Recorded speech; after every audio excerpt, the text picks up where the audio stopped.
नमस्कार, आदाब, सत श्री अकाल, जय भीम, जोहार। मेरा नाम सूरज कुमार। आप देख रहे हैं हमारे यूट्यूब चैनल आरक्षण एनएचडी। जैसा कि हम लोग क्लास 10th का है जो हिंदी चैप्टर शुरू किए थे, हिंदी में है जो हम लोग ऑलरेडी 3 पार्ट कर चुके हैं, यानी कवि परिचय, संपूर्ण अर्थ और सब्जेक्टिव। तो आज हम लोग देखने वाले हैं ऑब्जेक्टिव बाबू। तो अगर आप लोग पहले वो वीडियो नहीं देखे हैं जो हम संपूर्ण क्रांत यानी संपूर्ण अर्थ पढ़ाए हैं जो वाला, तो वो जा करके वीडियो देख लीजिए। और आज इसका सब्जेक्टिव भी करा दिए। देखिए कितना बढ़िया पीडीएफ बनाया गया है। तो आप लोग अगर नहीं देखें तो पीडीएफ से है जो पढ़ सकते हैं, या कहिएगा तो हम पीडीएफ है जो आप लोगों को मैसेज कर देंगे, यानी आप लोगों के लिए टेलीग्राम में डाल देंगे। ठीक है, तो सबसे पहले आज हम लोग पढ़ेंगे कोच बाबू ऑब्जेक्टिव के बारे में। ऑब्जेक्टिव है राम नाम बिनु बिरथे जगी जन्मा। अगर देखते हैं कि आज कितना 40 ऑब्जेक्टिव है, 40 में तुम लोग कितना बना पाते हो। अगर जो बाबू बढ़िया से पढ़ा होगा वो 40 में कम से कम 35 तो बना ही देगा, है ना। अगर बढ़िया से पढ़े हो तब। तो देखते हैं कि कितना बेहतर से पढ़े हो। नहीं पढ़ा तो आगे जाकर हमको वीडियो देख लीजिएगा। तो कहते क्या है कि गुरु नानक जी का जन्म कब हुआ था। गुरु नानक जी का जन्म कब हुआ था? तो ये हुआ था बाबू, बताओ का 1450 में, 1469 में, 1475 में या 1480 में। तो कब हुआ था? तो 1469 में हुआ था, यानी आंसर बी होगा। तुम लोग कॉपी किताब लेकर बैठ जाओ और देखो कि कितना सही होता है। अगला क्वेश्चन कहता है कि गुरु नानक का जन्म लाहौर के किस ग्राम में हुआ था।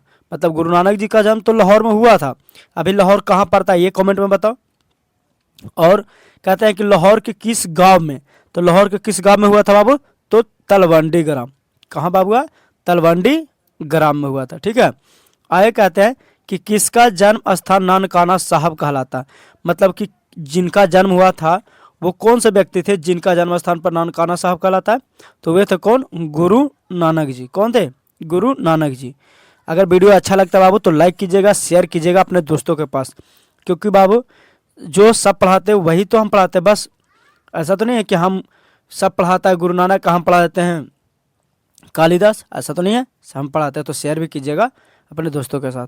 कहता है नानकाना साहब कहाँ है, ये पूछा गया कि नानकाना साहब कहाँ है। तभी बाबू वर्तमान में पाकिस्तान में पड़ता है, यानी लाहौर कहाँ पड़ता है? पाकिस्तान में।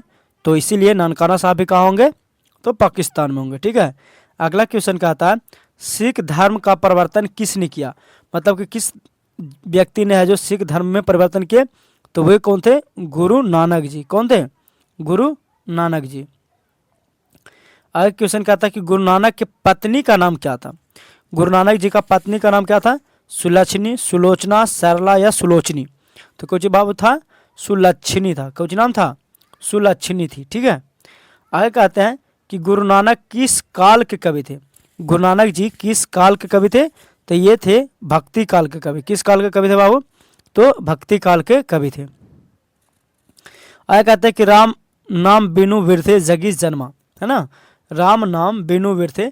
अब इसका मतलब क्या होता है तो हम संपूर्ण अर्थ बता दिए, आप लोग जा करके पढ़ सकते हैं। कहता है राम नाम बिनु बिरथे जगी जन्मा। शीर्षक जो है यह पंक्ति की है, मतलब किसकी है ये पूछना है। यानी यह पंक्ति किसकी है? तो वह है गुरु नानक जी का। किनका बाबू? तो गुरु नानक जी का, है ना।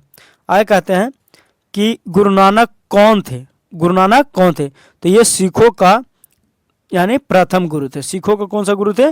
प्रथम गुरु। चलो बताओ तुम लोग कि सिखों का 5वां गुरु कौन थे, कमेंट में बताओ, देखते हैं कौन बताता है। कहते हैं गुरु नानक के पिता का नाम क्या था। गुरु नानक जी के पिता का नाम क्या था बाबू? तो कालूचंद खत्री था। गुरु नानक के पिता का नाम क्या था? कालूचंद खत्री था। अगला क्वेश्चन कहता है कि गुरु नानक के, एक मिनट रुक जाओ, हाँ, गुरु नानक किस भक्ति धारा के कवि थे।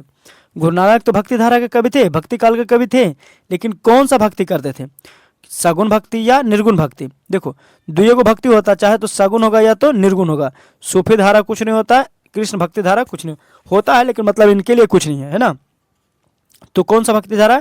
तो ये करते थे निर्गुण भक्ति धारा। देखो दो प्रकार के, सगुण भक्ति धारा में अंतर क्या, निर्गुण भक्ति धारा में अंतर क्या। सगुण भक्ति धारा हम उसको कहते हैं कि जो बाबू भगवान को भी मानते हैं और मूर्ति पूजा में भी विश्वास रखते हैं, वो होता है सगुण भक्ति धारा। और निर्गुण भक्ति धारा उसको हम कहेंगे कि जो भगवान को तो मानता है लेकिन मूर्ति पूजा नहीं करता है, वो होते हैं निर्गुण भक्ति धारा। तो ये गुरु नानक जी जो कौन सा भक्ति करते थे? निर्गुण भक्ति करते थे। ठीक है, अगला क्वेश्चन कहते हैं गुरु नानक की भेंट किस मुगल शासक से हुई थी। मतलब गुरु नानक जी का भेंट किनको से हुआ था, तो हुआ था बाबर से। जिस समय बाबर थे उसी समय गुरु नानक जी भी थे। आगे कहा जाता है कि गुरु नानक की रचना का संग्रह गुरु अर्जुन देव ने कब किया, जो गुरु ग्रंथ साहिब से प्रसिद्ध हुआ था ना। यानी कहते गुरु नानक की रचना का संग्रह गुरु अर्जुन देव ने कब किया, जो खोजी से फेमस हुआ था वो, तो गुरु ग्रंथ साहिब से फेमस हुआ था। वो कब किए थे, तो 1604 ईस्वी में किए थे। कब किए थे, 1604 ईस्वी में।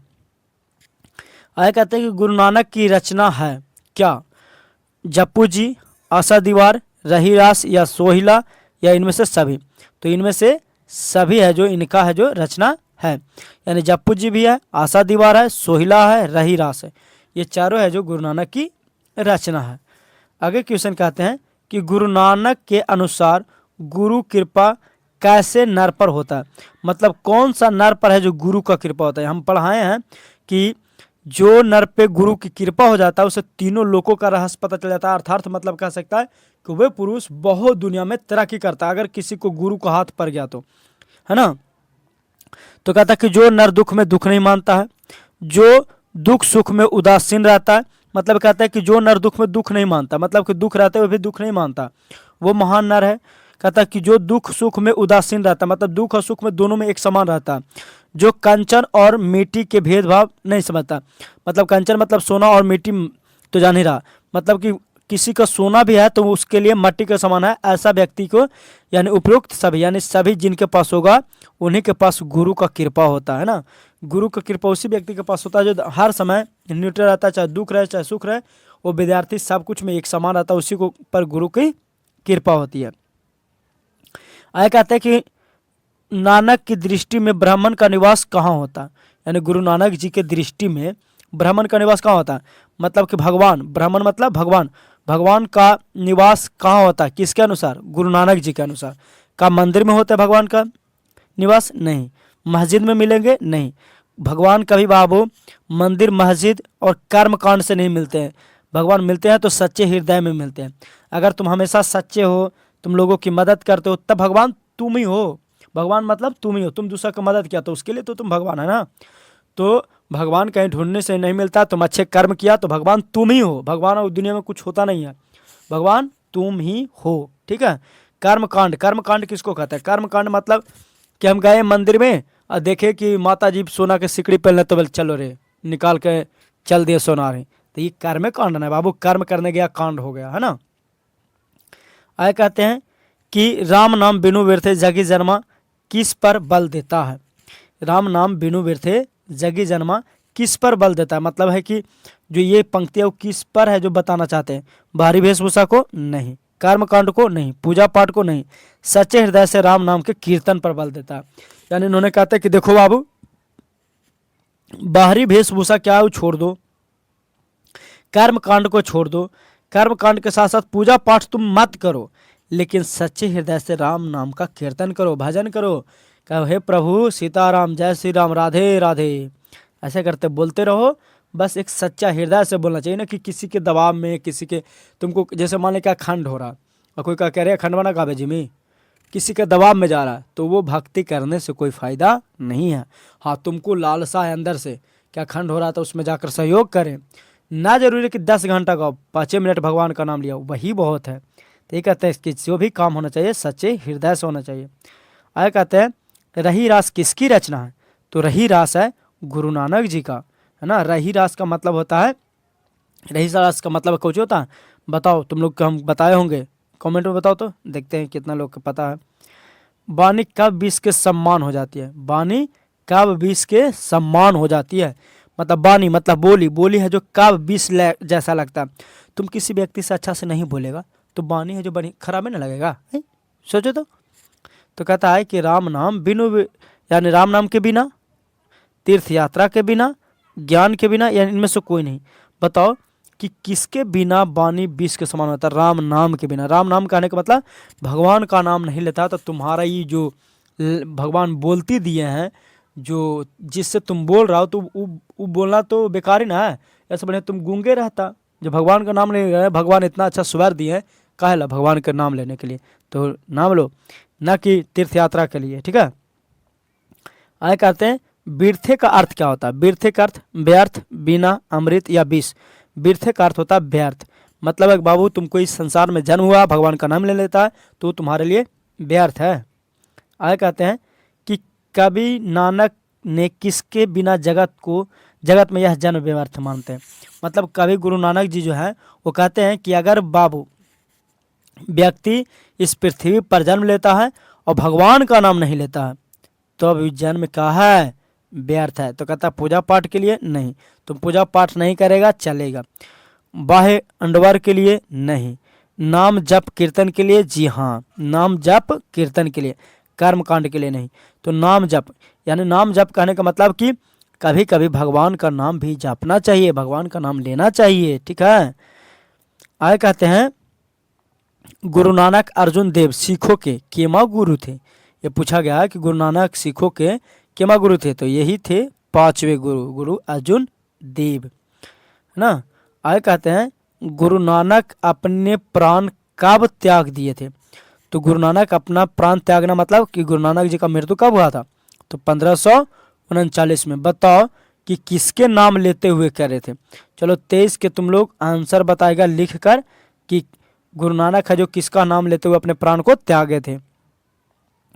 आगे कहता है कि राम नाम बिनु वृद्धे जगी जन्मा के माध्यम से कभी किसका विरोध करता है। राम नाम बिनु वृद्धे कहते हैं कि राम नाम के बिना, यहाँ सुनिएगा, राम नाम के बिना जगी मतलब जग, जन्मा मतलब जन्म, लेना क्या है बाबू, व्यर्थ है। यानी कहता है कि अगर कोई व्यक्ति इस पृथ्वी पर इस जगत में जन्म लिया है और भगवान का नाम नहीं लेता है तो उसके लिए यह जन्म क्या है, व्यर्थ है। के माध्यम से कभी किसका विरोध किए, तो किसका विरोध किया बाबू, क्या पूजा पाठ का विरोध किए हैं, क्या कर्मकांड का विरोध किए हैं, बाह्य अंडवार का विरोध किया है, जी हाँ इस सभी का विरोध करते हैं। यानी पूजा पाठ, अब तुम बाबू जन्म हो गया तो पूजा पाठ नहीं कर रहा, कर्मकांड नहीं कर रहा, तुम कर्मकांड कर रहा, पूजा पाठ नहीं कर रहा, बाह्य कांड नहीं कर रहा, तो ये सब तो व्यर्थी है ना। ये सब का विरोध करते हैं कि नहीं तुम पूजा पाठ मत करो, तो कर्मकांड मत करो, है ना। कहते हैं हरि रस से कवि का अभिप्राय क्या है।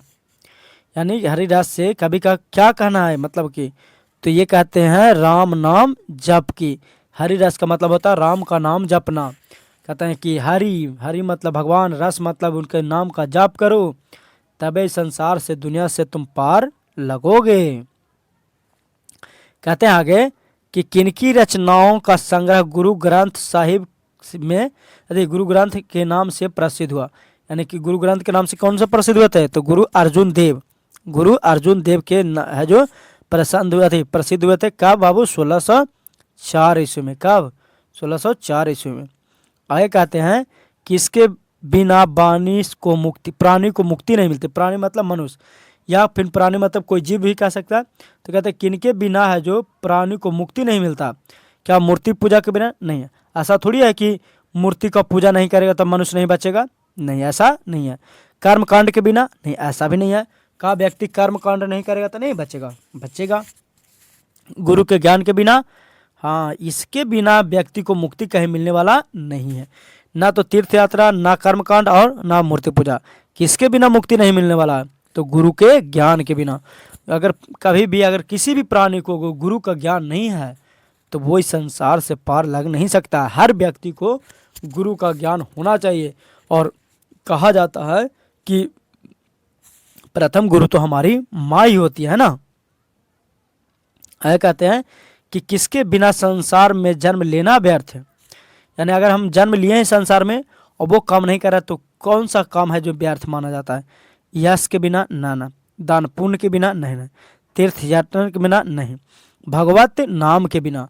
अगर भगवत नाम के बिना मतलब भगवान का नाम नहीं लेता है तब तुमको इस संसार में जन्म लेना क्या है, व्यर्थ है बाबू। तुमको भगवान भी सोचते हैं कि हम किस प्राणी को जन्म दे दिए हैं, मूर्ख। कहता माधव किस प्राणी को जन्म दे दिए हैं। कहता है कि ब्राह्मण का निवास स्थान कहाँ है। ब्राह्मण मतलब भगवान। भगवान कहाँ मिलते हैं, मंदिर में ना, जंगल में ना, बिल्कुल ना, तीर्थ पर ना।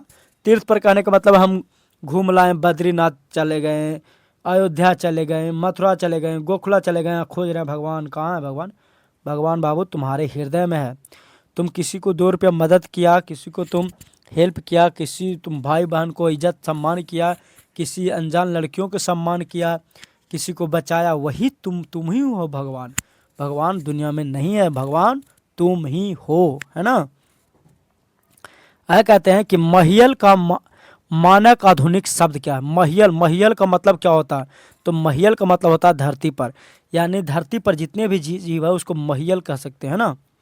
कहते हैं कि गुरु नानक ने प्रचार किया था, किसका प्रचार किया था?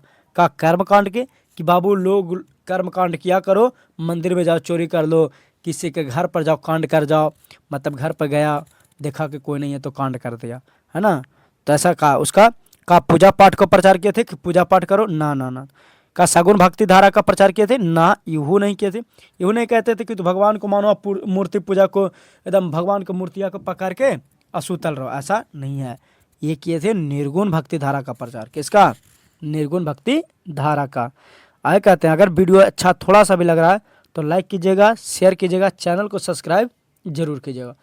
तो हमारे चैनल यानी हमारे यूट्यूब चैनल को यानी हमारे वीडियो को बहुत सारे ऐसे लोग देखते हैं, यानी 50% ऐसे लोग जो देखते हैं वो सब्सक्राइब नहीं किए हैं, वो देखते हैं, और जो सब्सक्राइब किए हैं वो 50% देखते हैं। तो बाबू तो रिक्वेस्ट है कि जो सब्सक्राइब नहीं किए वो हमारे वीडियो को सब्सक्राइब कर ले, है ना। कहते हैं गुरु नानक की रचनाओं के संग्रह का नाम क्या है? गुरु नानक के रचनाओं के संग्रह का नाम, यानी उनका जो संग्रह है वो कौन सा है? तो वो कहते हैं गुरु ग्रंथ साहिब। उनका संग्रह का नाम क्या है? गुरु ग्रंथ साहिब है ना। कहते हैं कि गुरु नानक के माता जी का नाम क्या था? तो गुरु नानक के माता जी का नाम था त्रिपता देवी। क्या था? त्रिपता देवी, है ना। कहते हैं गुरु नानक के पाद किस भाषा में रचित है? हाँ, यानी इन्होंने जो लिखे कि राम नाम बिनु बिरथ जगी जन्मा, कौन सा भाषा में लिखते हैं? तो ये लिखते हैं पंजाबी मिश्रित भाषा, पंजाबी मिश्रित भाषा, यानी सी इज राइट आंसर। कहते हैं कि गुरु नानक ने किन्हें सम्मान दिया? मतलब गुरु नानक ने है जो किनको सम्मान की दृष्टि से देखते हैं, तो स्त्रियों को बहुत सम्मान करता है। हर व्यक्ति को स्त्रियों की सम्मान करना चाहिए, है ना। व्यक्ति पुरुष वही है जो स्त्रियों की सम्मान करता है, अन्यथा पुरुष होने पर कलंक है आप लोगों को। कहते हैं कौन पहले संत है जिन्होंने विदेशी आक्रमणकारियों के विरोध में आवाज़ उठाई थी? तो वे थे कौन? तो वे थे आपका गुरु नानक जी। कौन थे? गुरु नानक जी। अच्छा, एक तेग बहादुर जी के बारे में सुना है? कभी होली सुनता होगा तो उसमें गाया जाता है तेगा बहादुर, है ना। उसमें सुनना कभी, होली गांव के घर के होली गावेगा तो बहुत मस्त लगता है। कहते हैं गुरु नानक का कथन किस कवि के कथन से मिलती है? गुरु नानक जी का कथन यानी गुरु नानक जी जो कहानी कहते हैं, जो कविताएं लिखते हैं, वो किन से मिलता जुलता है? तो वो मिलता है कबीर दास जी के। किन के से बाबू? कबीर दास जी के। तो 37 क्वेश्चन था। अब तुम लोग कमेंट करो कि 37 में आउट ऑफ कितना सही किया, 25 किया, 30 किया, कितना किया? तुम लोग कमेंट में कहो। जो बाबू 35 प्लस यानी 35 है, 30 प्लस ऐसे समझ लो, 30 प्लस जिसका भी है समझ लो कि वो है जो बहुत आगे निकलेगा। ठीक है, तो फिर मिलते हैं अगले एपिसोड में। बाय।